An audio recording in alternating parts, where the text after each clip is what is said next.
Hello friends, this is Himanshu Ranjan. आज मैं फिर से आप लोगों के लिए एक नया क्लास लेकर आया हूं। पीएफ एक्ट इसका पूरा नाम है employ provident fund and miscellaneous provision act 1952। ठीक है, तो इसका एमसीक्यू फिर से मैं लेकर आ रहा हूं। एक ऑलरेडी वीडियोस अपलोडेड है एम्प्लॉय प्रोविडेंट फंड का, ये सेकंड वीडियोस है फॉर पीएसयू प्रिपरेशन में बता रहा हूं आप लोगों के लिए। आप जो भी लोग पीएसयू प्रिपरेशन कर रहे हैं, चाहे यूजीसी नेट का प्रिपरेशन कर रहे हैं, चाहे जो ईपीएफओ का एग्जाम आने वाला है ना, 9 मई का एग्जाम है उसका, उसमें भी ये वीडियोस अपलोडेड बहुत ही ज्यादा इंपॉर्टेंट है।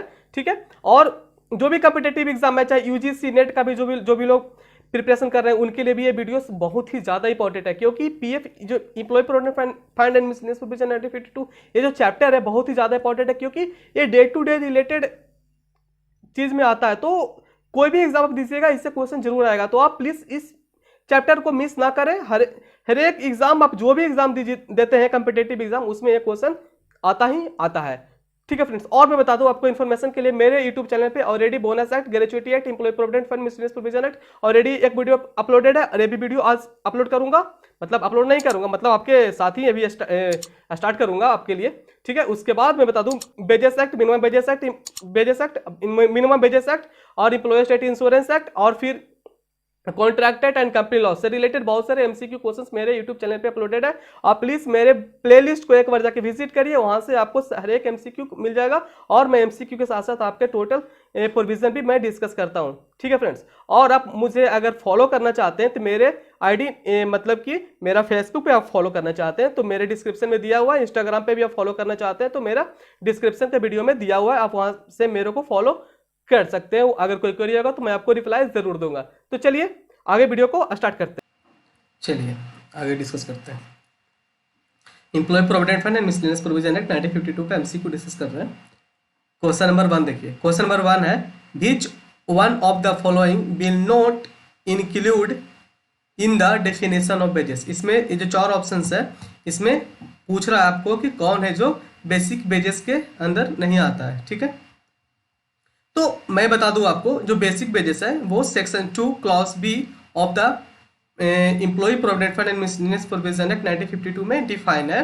इसमें बोलता है कि basic wages includes all emolument. ठीक है, basic wages includes all emolument but does not include. ठीक है, ठीक है, बट डस नॉट इंक्लूड बोला, तो जो डस नॉट इंक्लूड जो बोला है ना डेफिनेशन में, उसमें तीनों इंक्लूडेड है। ठीक है, डस नॉट इंक्लूड में ये तीनों इंक्लूडेड। ठीक है, तो does not will not include में डियरनेस अलाउंस भी इंक्लूड नहीं होता बेसिक वेजेस में, ओवर टाइम भी इंक्लूड नहीं होता बेसिक वेजेस में, कैश वैल्यू फॉर कंसिडरेशन भी बेसिक वेजेस में इंक्लूड नहीं होता है। ठीक है फ्रेंड्स, तो क्वेश्चन नंबर 1 का ऑप्शन डी हो जाएगा। ठीक है, no I will highlight it,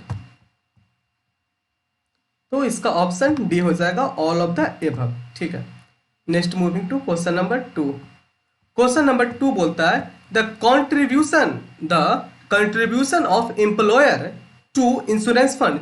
जो एम्प्लॉयर है वो इंश्योरेंस फंड में कितना कंट्रीब्यूट करता है। जो एम्प्लॉयर है ना, जो एम्प्लॉयर जो कंट्रीब्यूट करता है इंश्योरेंस फंड में, वो 1% कर सकता है। ठीक है, ये जो 1% है ना, वो ए मैक्सिमम लिमिट है। ठीक है, ये मैक्सिमम लिमिट है 1%। ऐसे नॉर्मली अभी जहां तक मुझे पता है कि अभी 0.5% ही जो एम्प्लॉयर है वो इंश्योरेंस फंड में कंट्रीब्यूट करता है। तो इंश्योरेंस फंड क्या होता है? इंश्योरेंस फंड मतलब ये हुआ कि सपोज देखिए, कोई भी एम्प्लॉय अगर किसी भी ऑर्गेनाइजेशन में काम कर रहा है, तो उस ऑर्गेनाइजेशन का रिस्पॉन्सिबिलिटी, उस ऑर्गेनाइजेशन का, चाहे उसका एम्प्लॉयर का मतलब एम्प्लॉय का एम्प्लॉयर का रिस्पॉन्सिबिलिटी बनता है कि वो अपने एम्प्लॉय का सुरक्षा के लिए कुछ काम करे। तो इसीलिए उसका मतलब एलआईसी करवा देता है, या बोलिए तो इंश्योरेंस करवा देता है। एलआईसी से होता है, एलआईसी से करवाते हैं उन लोग, क्योंकि वो भी सरकारी संस्थान है, इसलिए। तो सपोज डेट एलआईसी करवा दिए, ठीक है, उस आप एम्प्लॉय का, तो उसमें ये होता है ना कि जो एम्प्लॉय है, मतलब जो एम्प्लॉयर है, एम्प्लॉय नहीं, जो एम्प्लॉयर है वो 0.5% ऑफ द सैलरी और वेजेस। ठीक है, जो एम्प्लॉयर है ना, एम्प्लॉयर उस एम्प्लॉय का 0.5% ऑफ सैलरी और वेजेस हर एक महीना कट कर करके इंश्योरेंस फंड में जमा करता है। ठीक है, हर एक महीना।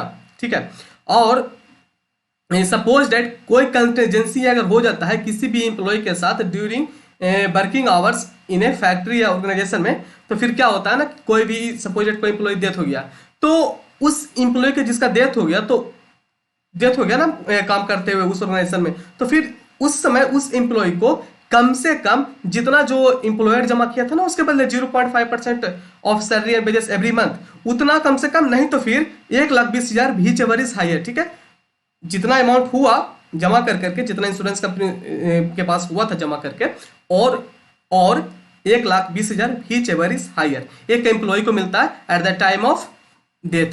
ठीक है फ्रेंड्स, ये हो गया क्वेश्चन नंबर 2 का 1%। The contribution of employer to insurance fund, ये मैक्सिमम 1% है। ठीक है, मैं इससे रिलेटेड आपको टोटल प्रोविजन भी बताता चल रहा हूँ कि जिससे ये ना हो कि हाँ सिर्फ एमसीक्यू आ जाए, इससे रिलेटेड आपको टोटल प्रोविजन भी आ जा रहा है। ठीक है, इसलिए वीडियो को लाइक करिएगा, शेयर करिएगा, सब्सक्राइब करिएगा चैनल को, और मुझे फॉलो करिएगा इंस्टाग्राम पे एंड फेसबुक पे।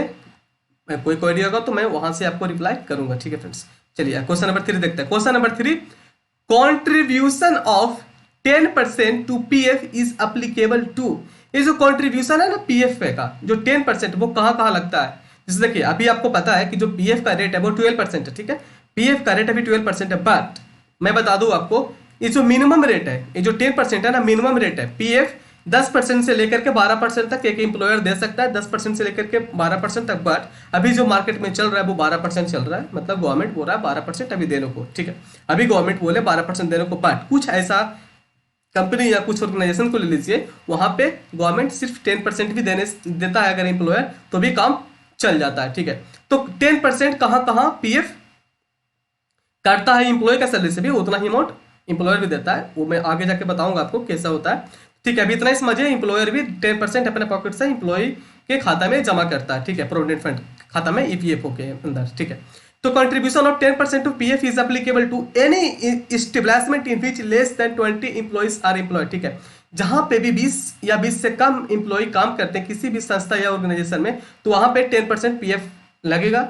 ठीक है, फिर ऑप्शन बी देखिए, एनी एस्टेब्लिशमेंट डिक्लेयर्ड एज सिक इंडस्ट्रियल कंपनी, वहां भी 10% ही पीएफ लगेगा, और जूट कंपनी वहां भी 10% ही पीएफ लगेगा। ठीक है फ्रेंड्स, और मैं बता दूं इससे रिलेटेड कि 10% पीएफ और कहां कहां कटता है। ठीक है, मतलब कौन कौन ऑर्गेनाइजेशन में 10% ही होता है, जहां की 12% नहीं होता, सिर्फ 10% ही पीएफ सैलरी और वेजेस में करता है, मतलब एम्प्लॉय का, और एम्प्लॉयर अपने पॉकेट से भी 10% ही देता है। कहां कहां देता है मैं बताता हूं आपको। एक बीड़ी इंडस्ट्री होता है, वहां भी 10% ही है, और एक ब्रिक इंडस्ट्री है, वहां भी 10% ही है, कोयर इंडस्ट्री है, वहां भी 10% है, और गुड़ एंड गम इंडस्ट्री है, वहां भी 10% ही है, जहां के पीएफ एम्प्लॉयर अपने पॉकेट से एम्प्लॉयर अपने पॉकेट से एम्प्लॉय के खाते में जमा करता है। ठीक है, तो ये हो गया 10% से रिलेटेड। तो यहां पे क्वेश्चन था कि contribution of 10% to PF is applicable to all of the above. ठीक है फ्रेंड्स, और जो मैं आपको बताया, बीड़ी, ब्रिक इंडस्ट्री, गुड़ इंडस्ट्री, कोयर इंडस्ट्री, आप अगर लिखना चाहते हैं तो लिख लीजिए। ये सब जगह भी 10% ही होता है। ठीक है, फिर से अगर सुनना है तो बैक जाकर के फिर से सुन लीजिएगा। ठीक है फ्रेंड्स, हम लोग आगे बढ़ते हैं। क्वेश्चन नंबर 4, इसका तो ऑल ऑफ द अबव हो जाएगा। क्वेश्चन नंबर 3 का ऑल ऑफ द अबव। ठीक है, D. Next moving to question number 4। Question number 4 बोलता है the minimum administrative charges payable by the employer to the fund. ठीक है, minimum administrative charges payable by employer to the fund, मतलब ये बोल रहा है कि जो एम्प्लॉयर है ना, जमा करता है पीएफ का पैसा फंड में, मतलब कि एम्प्लॉयर जमा करता है एम्प्लॉय प्रोविडेंट फंड ऑर्गेनाइजेशन में, ईपीएफओ के अंदर। ठीक है, तो मिनिमम एडमिनिस्ट्रेटिव चार्जेस कितना देना पड़ेगा? देखिए, तो आप कुछ भी अगर काम कर रहे हैं, किसी से करवा रहे हैं, तो कुछ ना कुछ तो आपको तो पैसा देना पड़ेगा ना। देखिए, आप अपने एम्प्लॉय का सुरक्षा के लिए उसका पीएफ आप ईपीएफओ के अंदर एक अकाउंट खुलता है, एक एम्प्लॉय का, हर एक एम्प्लॉय का एक अकाउंट होता है। ठीक है, तो उसमें आप जमा कर रहे हैं, तो वो वहां का जो ईपीएफओ का जो भी ऑर्गेनाइजेशन है, ईपीएफओ एक स्टैट्यूटरी बॉडी है इंडिया में। ठीक है, तो उसमें आप जमा कर रहे हैं, तो वहां के जो लोग काम कर रहे हैं, तो वो फ्री का काम कर रहे हैं? नहीं ना कर रहे हैं ना। तो आपको क्या दायित्व बनता है ना, आपका रिस्पॉन्सिबिलिटी है, दायित्व नहीं, आपका रिस्पॉन्सिबिलिटी है, आपके ऊपर लीगल रूल है कि आपको कम से कम 500 रुपया देना पड़ता है। 500 रुपया देना पड़ता है। ठीक है, 500 रुपया महीना का। ठीक है, हर एक एम्प्लॉय के हिसाब से 500 रुपया आपको देना पड़ेगा। ठीक है फ्रेंड्स, 500 रुपया। ये जो है employer to remit 0.5% of contribution. जितना एम्प्लॉयर है ना, एम्प्लॉयर कम से कम 0.5% ऑफ कंट्रीब्यूशन, ये मैं बता दूं आपको, जितना एम्प्लॉयर है, एम्प्लॉयर ना एम्प्लॉय के सैलरी के हिसाब से कंट्रीब्यूशन करता है पीएफ के अंदर, ठीक है। तो जितना पीएफ बनता है एम्प्लॉय का, उतना का 0.5% निकाल लीजिए, उतना का निकाल लीजिए, उसके बाद और 500 व्हिचएवर इज हायर, ठीक है। कम से कम 500 रुपया तो देना ही पड़ेगा एडमिनिस्ट्रेटिव चार्जेस एम्प्लॉयर को, ठीक है फ्रेंड्स, सब्जेक्ट टू मिनिमम 500, ठीक है। अगर आप देखिए in case of non function organisation, अगर कुछ ऑर्गेनाइजेशन है कि जो कि फंक्शन नहीं कर रहा है, ठीक है, फंक्शन नहीं कर रहा, बट फिर भी अगर उस एम्प्लॉय का खाता है ईपीएफओ में, तो उसके बाद कम से कम उसके लिए कम से कम 75 रुपीज देना पड़ता है, ठीक है। बट इन केस मैं आपको बता देता हूं, इस क्वेश्चन पूछा था कि minimum administrative charges payable by the employer to the fund is 500। इस क्वेश्चन का तो आंसर 500 होगा, बट मैं जितना बताया आपको, एक बार फिर से सुनना है तो प्लीज चेक करके सुन लीजिएगा, मैं बहुत ही इंपॉर्टेंट लाइन आपको लिए बताया हूँ। देखिए मैं सिर्फ आपको एमसीक्यू नहीं बताता हूँ, इससे रिलेटेड जितना एमसीक्यू बनता है, जितना प्रोविजन बनता है, वो मैं पहले मैं पूरा देख लेता हूँ, उसके बाद ही मैं आपको पूरा अच्छी तरह से पूरा एमसीक्यू डिस्कस करवाता हूँ। तो मैं बता दूं आपको, मेरे यूट्यूब चैनल पे बहुत सारे MCQ, PF bonus act, gratuity act, PF का भी ऑलरेडी 2 वीडियो और अपलोडेड है एमसीक्यू का, ऐसा मत समझिए कि सिर्फ यही है, इस पीएफ का और 2 वीडियो अपलोडेड है एमसीक्यू का।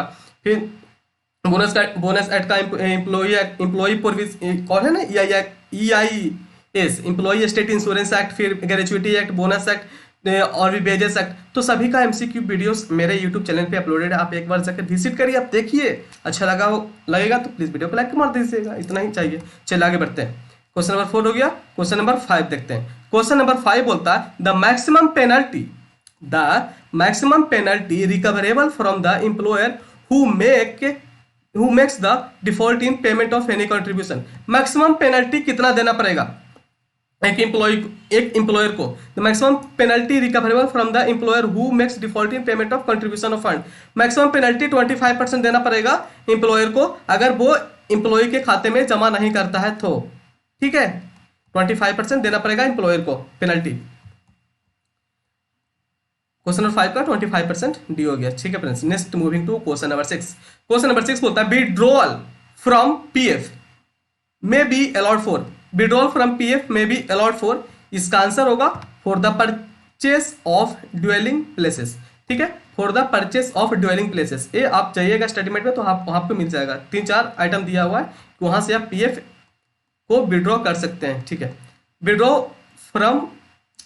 From PF may be allowed for the purchase of dwelling places, ठीक है friends. Next moving to question number 7। Question number 7 बोलता है the employ pension scheme provide for, the employ pension scheme provide for, किस लिए employ pension provide किया जाता है? Employ pension scheme provide for superannuation pension और फिर orphan pension, ठीक है फ्रेंड्स। तो बोथ होगा option C, both A and B, ठीक है, बोथ ए एंड बी, ठीक है friends. Next moving to question number 8। Question number 7 का तो सी हो गया।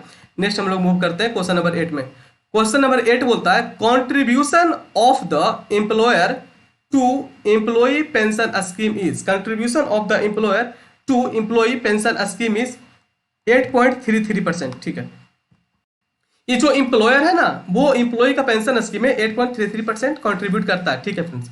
यहाँ पे मैं आपको बता दूं, जो पीएफ का रेट है अभी 12% है, 12% मतलब 12%, ठीक है। तो एम्प्लॉय का सैलरी से तो 12% करता ही है, एम्प्लॉय का सैलरी से, उसके बाद एम्प्लॉयर अपने पॉकेट से भी 12% देता है, ठीक है। तो एम्प्लॉयर जो अपने पॉकेट से 12% देता है ना, इसमें 8.33% पेंशन में जाता है, ओनली 3.67% ही पीएफ में जाता है, ठीक है फ्रेंड्स। तो यहां पे क्वेश्चन था आपका contribution of the employer to employee pension scheme is 8.33%, ठीक है।